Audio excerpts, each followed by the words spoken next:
Flattered si Gabby Concepcion sa reception ng ilang babaeng fans sa role niya sa seryeng Because of You.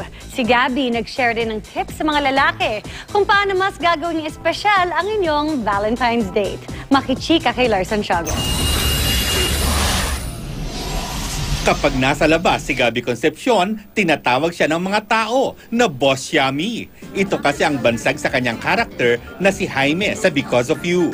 At dahil sa kanyang pagiging Boss Yummy, hindi maiwasang kiligin ng mga kababaihan sa kanya. It's nice to know na yung audience ko is merong young, merong younger, merong a little older, and basta lahat. It's very flattering.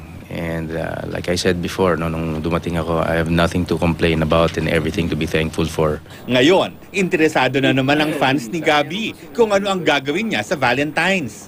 May pagkakaiba ba ang pagsa-celebrate niya ng Valentine's noong kabataan niya at ngayong si Boss Yummy na siya? Lang feeling, ganun pa rin. Pero siguro ngayon, mas maraming restaurants na pupuntahan. At maraming mga resorts na nagkaroon ng, they opened their doors. Malamang daw na sa February 13 niya ipagdiwang ang Valentine's dahil natapat ang February 14 sa araw ng linggo na rest day niya. May tip daw siya para sa mga lalaking gustong suyuin ang kanilang minamahal sa Valentine's Day. Mas maganda raw na ipagluto nila ang kanilang Valentine's date katulad ng kanyang ginagawa na niluluto ang kanyang specialty. Adobo. Anong klaseng adobo? Yung adobo ko, yung yung may itlog. May itlog. Chicken adobo.